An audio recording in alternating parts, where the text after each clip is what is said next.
नमस्कार, commodity roundup में आपका स्वागत है। मैं हूं मनीषा गुप्ता और जो बड़ी खबर यहां पर एग्रीकल्चर कमोडिटीज को लेकर आ रही है वो सेबी की तरफ से है। 1 साल की मियाद पूरी होने के बाद सेबी ने यहां पर 1 और साल के लिए 7 एग्रीकल्चर कमोडिटीज को इन सस्पेंशन रखा है। क्लियरली जो इन्फ्लेशन के आंकड़े हैं वो तो नीचे आ चुके हैं, लेकिन जो इंडिया का टारगेट है 6% उसके आसपास ही है। और दूसरी बात यह भी है कि इलेक्शन का साल है, शायद सरकार नहीं चाहती कि यहाँ पर कमोडिटी प्राइसेस में कोई बढ़त हम आता हुआ देखें। अंतर्राष्ट्रीय बाजारों में भी हमने देखा है, चाहे वो गेहूं है, चावल है, इन कुछ कमोडिटीज में एक डीकपलिंग होती हुई नजर आई है। तो भारतीय बाजारों में इन कमोडिटीज में अभी भी तेजी के साथ कारोबार, तो कुछ कंसर्न्स बाजार में अभी भी हैं, वॉर अभी भी जारी है, इंटरेस्ट रेट्स को लेकर चिंताएं हैं, डॉलर में कमजोरी का असर भी हमने काफी हद तक कमोडिटीज में आता हुआ देखा है। तो वो शायद सभी चीजें यहां पर सरकार ने, सेबी ने इन प्रोसेस यहां पर ली हैं। हमारे साथ धन.co के जयप्रकाश गुप्ता हैं, त्रिशूल एंटरप्राइजेस के सीईओ रुपेश दलाल हैं, एशियन पाम ऑयल अलायंस के chairman Atul Chaturvedi, roller flour mills federation of India के प्रेसिडेंट प्रमोद कुमार एस रादर एंड कमोडिटी पार्टिसिपेशन इंडिया के नेशनल प्रेसिडेंट नरेंद्र वाधवा। साथ ही साथ एनसीडीएक्स कपिल देव भी जुड़ेंगे हमारे साथ। तो सभी से यही जानना चाहेंगे कि इसका क्या असर अब बाजार पे पड़ सकता है, जो फ्यूचर्स मार्केट की इकोनॉमी है वो अब इंडियन मार्केट्स के लिए उसके क्या मायने हैं। सबसे पहले आपसे ही जानना चाहेंगे रुपेश, कैसे देखते हैं आप इसे? I mean as a brokerage, जहां पर 7 कमोडिटीज में काम करने के लिए नहीं है, हेजिंग मैकेनिज्म नहीं है, कोई फिक्स प्राइस रेफरेंस यहां पर नहीं है, 1 और साल के लिए इसको बैन में रखा गया है, इसके क्या मायने हैं? इसके बहुत मायने हैं, बिकॉज एग्रीकल्चर कमोडिटीज में जो ये 7 बैन कमोडिटीज की गई उसका volume he around 60 to 70% cover कर रहा था। इसके कारण ही एग्रीकल्चर कमोडिटीज में सबका इंटरेस्ट था। लेकिन अगर 1 साल के लिए और डिले कर दिया है, जो गवर्नमेंट ने बैन का नोटिफिकेशन डाल दिया है, उसके कारण डेफिनेटली इम्पैक्ट होगा। जो अभी आशा थी कि 21 दिसंबर से चालू होगा, वो नहीं हो रहा है। मुझे लग रहा है कि 2023 से ज्यादा 2024 के इलेक्शन को मद्देनजर रखते हुए गवर्नमेंट ने डिसीजन लिया है। लग रहा था कि चना जैसी कमोडिटी जो एमएसपी के लेवल से नीचे चल रही है, एटलीस्ट उसमें गवर्नमेंट थोड़ा रिलैक्सेशन दे देगी। बाकी सब ऊपर चल रहा था, दैट इज अंडरस्टैंडेबल। लेकिन चना में एटलीस्ट एक्सपेक्टेशन था कि उसमें वायदा में होगा, लेकिन उसका इम्पैक्ट होगा। और जो वॉल्यूम जो एग्रीकल्चर कमोडिटीज के जो ड्राई हो गए उसमें और मुझे ऐसा वॉल्यूम पे इम्पैक्ट होगा। जी हाँ, माना यही जा रहा था कि शायद सारी कमोडिटीज यहां पर ट्रेड के लिए नहीं शामिल की जाएंगी, लेकिन कुछ एक कमोडिटीज में यहां पर कारोबार लौटता हुआ नजर आएगा, चाहे वो सोयाबीन, मस्टर्ड या क्रूड पाम तेल और चना मूंग जैसी जो कमोडिटीज हैं ये शायद वापस आ सकती हैं। अतुल जी, क्लियरली 2003 में हमने कमोडिटी वायदा बाजार शुरू होते हुए देखा था, 2023 में हम जा रहे हैं, 20 साल यहां पर हो चुके हैं और कई सारे इंस्टेंसेस हैं जहां पर हमने लगातार यहां पर सस्पेंशन, बैक एंड फोर्थ आते हुए देखा है। ये जो 1 साल का ब्लैंकेट बैन फिर से यहां पर सेबी के नोटिफिकेशन की तरफ से जारी होता हुआ नजर आया है, आप इसे कैसे देखते हैं? मेरा तो ये मानना है कि अगर गवर्नमेंट को लगता है कि फ्यूचर्स मार्केट ही रिस्पॉन्सिबल है प्राइस मेकिंग के लिए और प्राइस रिगिंग के लिए और बाजारों को ज्यादा तेज करने के लिए, तो बेहतर होगा फ्लिप फ्लॉप वाली पॉलिसी है ना, ये ऑर्डरली डेवलपमेंट ऑफ मार्केट्स को फायदा नहीं दे रही है और अपने एग्रीकल्चरल मार्केटिंग के डेवलपमेंट को भी सही नहीं कर रही है। हम लोगों ने तो गवर्नमेंट को एक सजेशन ये दिया था कि आपको लगता है जैसे सोपा ने सोयाबीन के खिलाफ बोला था कि इसको नहीं रखना चाहिए, तो उनकी इस सजेशन को हम लोग मद्देनजर रखते हुए हम लोगों ने ये सजेस्ट किया था जो इंटरनेशनली ट्रेडेड कमोडिटीज हैं जैसे सोयाबीन ऑयल है या सीपीओ है, जिसका कि काफी हैवी इंडिया में इंपोर्ट्स होता है, तो अगर आज इंपोर्टर को डोमेस्टिकली हेजिंग की वो नहीं मिलेगी, फैसिलिटी नहीं मिलेगी, तो ये बहुत ज्यादा तकलीफदायक हो सकता है। इनफैक्ट मुझे ताज्जुब नहीं होगा कि अगर बहुत सारी कंपनियां एनपीए में ना चली जाए, छोटी मोटी कंपनियां। अब आप देखिए पिछले 2-4 महीने पहले क्या हुआ, जितना बाजार इतनी तेजी से गिरा और कोई हेजिंग मैकेनिज्म थी नहीं, तो कितने लोगों ने कितना ज्यादा पैसा खोया है। और आज अगर आप देखिए तो बैंक आपको इंसिस्ट करता है कि आपकी करेंसी जो है वो 100% हेज रहनी चाहिए अगर आप इंपोर्ट करते हैं तो। बट कमोडिटी के मुतल्लक ऐसा क्यों नहीं, ये थोड़ा क्वेश्चन मार्क है। और ये जो सोचना है कि कमोडिटी ही जो ट्रेड है यही प्राइजेस को ऊंचा ले जाता है। मैं समझता हूँ ये एक सोच में थोड़ा बदलाव लाने की जरूरत है। कहेंगे कि पिछले 20 सालों में और इतनी सारी केस स्टडीज, इतनी बार अभिजीत कमेटी रिपोर्ट में भी हमने यहाँ पर यही बनते हुए देखा है, क्यों यहाँ पर माइंडसेट चेंज नहीं होता? वो क्या है, जो 60s और 70s का माइंडसेट था ना, जो सोशलिस्ट एरा का माइंडसेट, कि जब हर चीज की कमी हुआ करती थी हिंदुस्तान में, मैं समझता हूँ ये उसी से ही इंस्पायर्ड है। तो आज की तारीख में जबकि कोई चीज की अवेलेबिलिटी की तो कोई इशू है ही नहीं, और प्राइसेस जो है, India is only a price taker, India is not a price maker. जो आज अब सोयाबीन ऑयल है या सीपीओ है, तो उसका प्राइस हिंदुस्तान नहीं डिसाइड करता, ये तो इंडोनेशिया और मलेशिया ये डिसाइड करते हैं, या वर्ल्ड मार्केट्स डिसाइड करती हैं।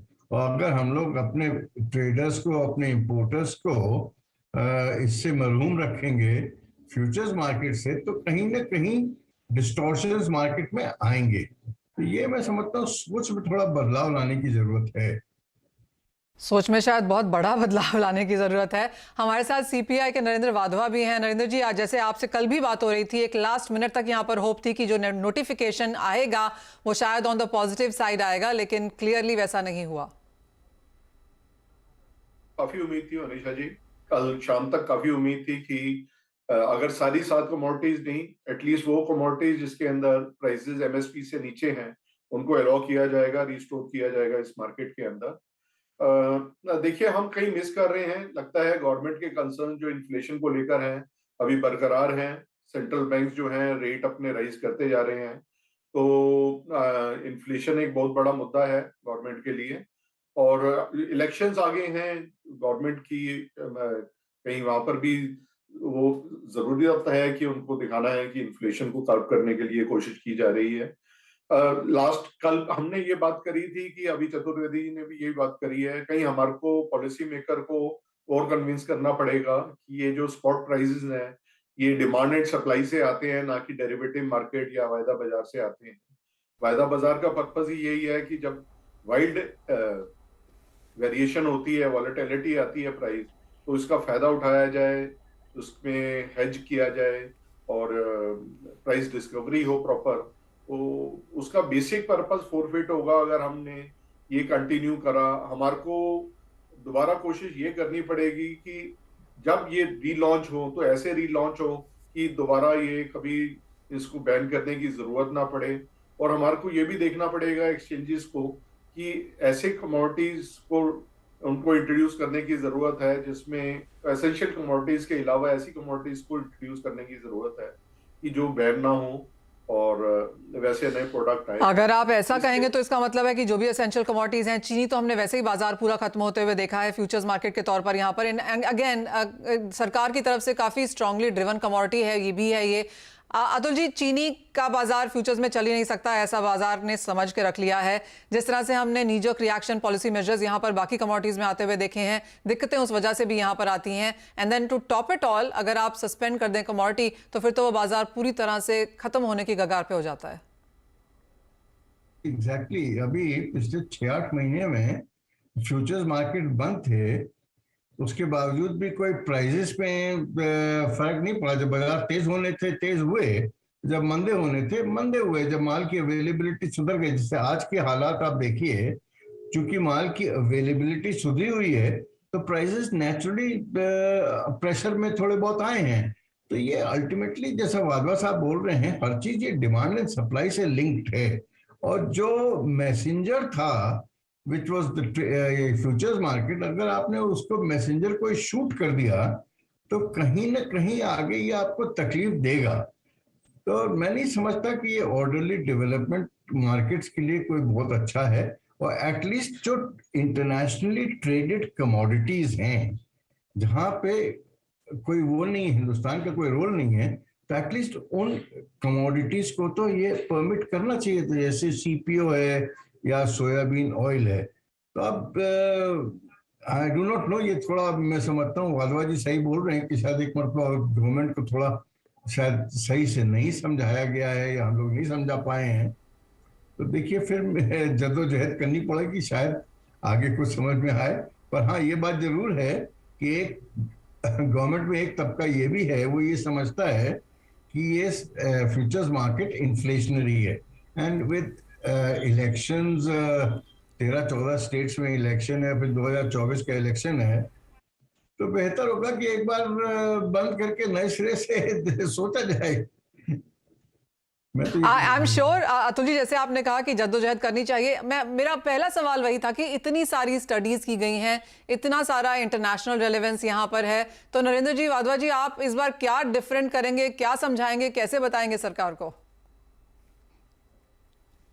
पिछली बार काफी आईएम्स के प्रोफेसर्स को लेकर गए थे, उनकी स्टडी जी हाँ, मेरा रिसर्च कराई थी। नरेंद्र जी, मैं वही कह रही हूँ, सब कुछ आपने कर लिया है, अब आप डिफरेंट यहाँ पे क्या करेंगे अगले 1 साल के लिए?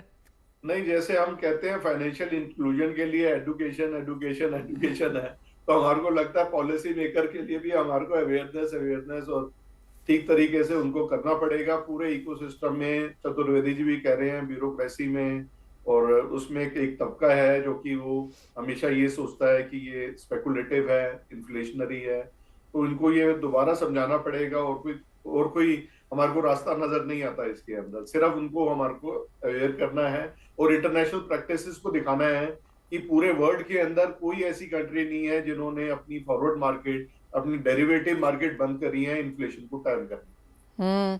हमारे साथ एनसीडीएक्स से कपिल देव भी अब यहाँ पर जुड़े हैं। और कपिल, मुझे याद है पिछले 1 साल में, उससे पहले भी हम जब से यहाँ पर काम करते रहे हैं, एक ही कोशिश रही है कि अवेयरनेस यहाँ पर बढ़ाई जाए। एक तो investor, trader, hedger, stakeholders, किसानों, एफपीओ के साथ, और दूसरी तरफ यहाँ पर एजुकेशन बढ़ाई जाए, अवेयरनेस बढ़ाई जाए, सारे स्टडीज, केस स्टडीज करके दिए जाए सरकार को। तो दोनों ही तरह के यहाँ पर काम किए हैं, सिर्फ एक्सचेंज ने नहीं, जैसे मिस्टर वाधवा ने कहा, मिस्टर चतुर्वेदी ने कहा कि सब तरीके से, सब तबकों की तरफ से ये काम हुआ है। तो फिर यहाँ पर क्या कमी रह गई और अब क्या है एक्सचेंज के सामने, क्या करने की एक्सपेक्टेशंस है, आप लोगों का क्या प्लान है आगे? Thank you Manisha ji. I think हम भी ये समझने की कोशिश कर रहे हैं कि अभी किस पॉइंट पे फर्दर एप्रीहेंशन या रिजर्वेशन है, क्योंकि अभी भी हमें पूरे डिटेल नहीं मिला है कि अभी कहाँ पर है। क्योंकि जैसा आप बता रहे हैं, हमने काफी कोशिश की है, जितनी भी रिसर्च हुई है, एनालिसिस हुआ है, या एसोसिएशन, डिफरेंट मार्केट पार्टिसिपेंट और फार्मर, सब ने बहुत पॉजिटिवली इस मार्केट को सपोर्ट किया है, और जितने भी यूजेस हैं वो सामने आए। और किसी भी रिसर्च में as much as we understand ऐसा नहीं था कि जो इस मार्केट के अगेंस्ट में कुछ सिग्निफिकेंट ऐसा आ रहा है कि हाँ इसकी वजह से कुछ ड्राइव हुआ है, बट स्टिल कपिल, अगर कपिल 1 साल हम ऑलरेडी इस चीज को सह चुके हैं, कुछ कमोडिटी को वापस लेके आया जा सकता है, लेकिन अगर वो ब्लैंकेट बैन पूरे 1 और साल के लिए यहाँ पर जारी रहता है, तब तक आपको लगता है बाजार इंतजार करेगा इसका, या आपको लगता है कि ट्रेड फिर से आउट ऑफ इंडिया शिफ्ट होता हुआ नजर आएगा, वो ग्रे मार्केट्स फिर से डेवलप होंगी? देखिए, आई थिंक इंटरनेशनल मार्केट और बाकी सब प्रैक्टिसेस ऑलरेडी अभी शुरू हो गया है, क्योंकि हमारी अंडरस्टैंडिंग ये है कि जो हेजिंग को समझता है और जिनके लिए ये बहुत इंपॉर्टेंट है, they have already started going to international market. Yes, it will be challenging, but we still believe that domestic contract is always better than international contract, क्योंकि बहुत सारे फैक्टर्स ऐसे होते हैं जो इंटरनेशनल में आप कवर नहीं कर सकते। तो it will be challenging, but it will not be A show stopper. और हमारे एफर्ट्स चालू रहेंगे, हम समझने की कोशिश करते रहेंगे कि कहाँ पर अभी और एप्रीहेंशंस है या कहाँ पर गैप है जो हम नहीं समझ पा रहे हैं, और हम अपना रिप्रेजेंटेशन देते रहेंगे आगे। ऑलराइट, यानी कि 20 साल के बाद, जैसे मैंने कहा 2003 में यहाँ पर मार्केट शुरू हुई थी, 2023 में हम यहाँ पर जा रहे हैं, और उसके बाद भी जो हमने पहले साल काम किए थे, अब भी यहाँ तक एग्रीकल्चर मार्केट्स की बात है, काफ़ी हद तक उस तरह के काम हम अभी भी करने की कोशिश कर रहे हैं। बहुत शुक्रिया कपिल हमारे साथ यहाँ पर जुड़ने के लिए। मिस्टर चतुर्वेदी, मिस्टर वाधवा, बहुत शुक्रिया आपका भी समय यहाँ पर देने के लिए। क्लियरली आप लोग सभी लोगों से इतने सालों से लगातार बातचीत होती रही है, आपने कितना काम यहाँ पर इन मार्केट्स में किया है, across sector, across verticals, across horizontals भी यहाँ पर शायद किया है, लेकिन शायद आप लोगों को फिर से यहाँ पर और मेहनत करके कुछ और यहाँ पर काम करने होंगे, ताकि हम वो बाजार यहाँ पर सफल होता हुआ देख सकें। लेकिन इसी के साथ एक ब्रेक के लिए रुकेंगे, लौटेंगे तो देखेंगे कमोडिटी मार्केट्स और वहाँ पर स्ट्रैटेजीज भी लेने की कोशिश करेंगे। Rural flower mills federation of India के प्रेसिडेंट प्रमोद कुमार जी हमारे साथ अब यहाँ पर मौजूद हैं। प्रमोद जी नमस्कार, शुक्रिया इंतजार करने के लिए। सबसे पहले तो गेहूं तो यहाँ पर फ्यूचर्स में ट्रेड होता ही नहीं है, बहुत टाइम से हुआ भी नहीं है। अंतर्राष्ट्रीय बाजारों में मल्टी मंथ लोज पे है, भारतीय बाजारों में हमने ऑल टाइम हाईज यहाँ पर बनते हुए देखे हैं। अगर वायदा होता तो शायद पूरा का पूरा श्रेय या ब्लेम शायद वायदा पे ही डाल दिया जाता, लेकिन जिस तरह का फंडामेंटल्स फिलहाल यहाँ पर मार्केट में है, आप कैसे देखते हैं? क्योंकि 29 रुपए प्रति किलो के भाव अब हम यहाँ पर बनते हुए देख चुके हैं। गेहूं का भाव एक्चुअली लास्ट 3 दिन में और बढ़ा है। लास्ट टाइम अपना जब बात हुआ था हम बताया था कि 50 पैसा और बढ़ेगा, लगता है 50 से 1 रुपया और बढ़ेगा, क्यों मार्केट में अवेलेबिलिटी नहीं है गेहूं की, फ्यूचर से कोई लेना देना नहीं है इसका, और शुरू से ही गेहूं की शॉर्टेज एक्सपेक्ट की गई थी। आपको क्या लगता है अब जिस तरह की प्रमोद जी बुआई के नंबर्स आ रहे हैं, जिस तरह की सरकार के पास जो होल्डिंग्स हैं, उन सबको अगर कैलकुलेट किया जाए तो आगे प्राइसेस कैसे रह सकते हैं? प्राइसेस गवर्नमेंट के ऊपर डिपेंड होता है। हो सकता है क्रॉप फाइनल फिगर्स, मेरे को नहीं लगता है कि 5 से 6% सोइंग बढ़ेगा, because you are taking on a particular date. If you have to calculate at the end of the day, और फिर वेदर कैसा प्ले करता है बहुत क्रिटिकल है ये अभी नेक्स्ट 3 महीने के लिए। और अभी तो गवर्नमेंट को गेहूं अवेलेबल करना चाहिए, उनके पास स्टॉक है। Even after considering PMGKY, they should be able to give 2.5 to 3 million tons in the open market. वही कूल कर सकता है मार्केट को। मार्केट में अवेलेबिलिटी, फिजिकल अवेलेबिलिटी बहुत पुअर है।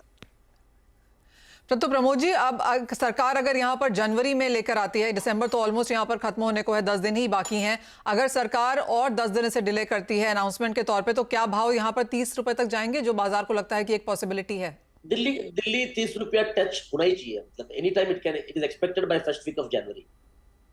ऑलराइट, यानी बढ़त यहाँ पर जारी है और इन्फ्लेशन की चिंताएं सरकार को है, और गेहूं शायद नहीं आता, बाकी चीजें आ जाती। आई थिंक प्रॉब्लम क्या हुआ है, गवर्नमेंट ने शुरू से जब भी उन्होंने प्रेस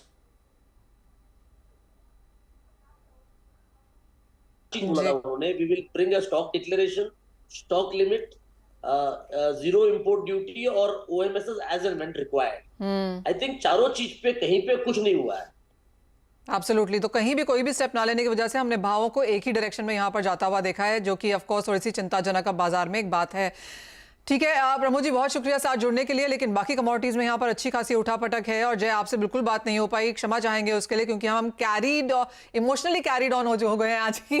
एक बैन यहाँ पर हटने की एक्सपेक्टेशन थी, जो कि हुआ नहीं है, लेकिन इंटरनेशनल कमोडिटीज में भी यहाँ पर काफी अच्छी उठापटक है। सोने चांदी पर आपसे जरूर बात करना चाहेंगे, क्योंकि यहाँ पर हमने 5 महीने का हाई सोने पे, 8 महीने का हाई चांदी में फिर से आता हुआ देखा है। क्या ये खरीदारी के मौके हैं?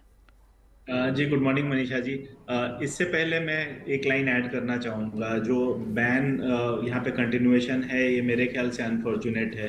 द होल ऑब्जेक्टिव जो कमोडिटीज एक्सचेंज मार्केट डेवलप करने का था, प्राइस डिस्कवरी, सीरियस पार्टिसिपेंट को लाना, इस तरह से बैन की अनसर्टेनिटी बनी रहेगी तो मुझे नहीं लगता है कि यहाँ पे कोई सीरियस पार्टिसिपेशन आने वाले सालों में भी देखने को मिलेगा। तो आई थिंक सेबी और गवर्नमेंट को इस पर एक बार रीथिंक करना चाहिए। कमिंग टू गोल्ड के पॉइंट पे, आई थिंक देखिए कल जो बैंक ऑफ जापान ने किया बहुत ही सरप्राइजिंग था। मार्केट एक्सपेक्ट नहीं कर रहा था कि ईयर एंड में जाके वो इंटरेस्ट रेट हाइक की बात करेंगे। इसके कारण हुआ ये है कि येन स्ट्रेंथन हो गया है against all major currencies. Dollar index में हम लोगों ने एक अच्छा खासा गिरावट देखा है, जिसके कारण यहाँ पे गोल्ड और सिल्वर प्राइसेस में अपसाइड मोमेंटम लग रहा है। मुझे लगता है जब इस तरह का अनसर्टेनिटी अगर बन रहा है तो आने वाले दिनों में और यहाँ पे उछाल देखने को मिलेगा। मुझे लगता है नया हाई भी बन जाए अगर जनवरी मिड तक, तो बड़ी बात नहीं होगी। गोल्ड सिल्वर दोनों में यहाँ पे बुलिश मोमेंटम मेरे ख्याल से जारी रहेगा। राइट, बहुत शुक्रिया आप सभी का कार्यक्रम में आज यहाँ पर जुड़ने के लिए, और बहुत शुक्रिया इंतजार भी करने के लिए।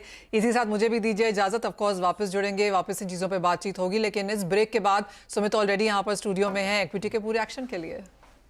कुछ ही देर में आपसे बात होगी, अब खास तौर से वापस कमोडिटीज को लेकर, लेकिन अभी के लिए तो मार्केट्स में आज हमारी मार्केट में अच्छी खासी बिकवाली है। जो तेजी थी शुरुआती वो फिजल आउट हुई है, और मार्केट्स अभी ऑलमोस्ट लाल निशान में ही कामकाज कर रहा है। कौन से मिड कैप के स्टॉक्स, कौन से F&O के स्टॉक्स, इन पे बातचीत होगी थोड़े से पहले।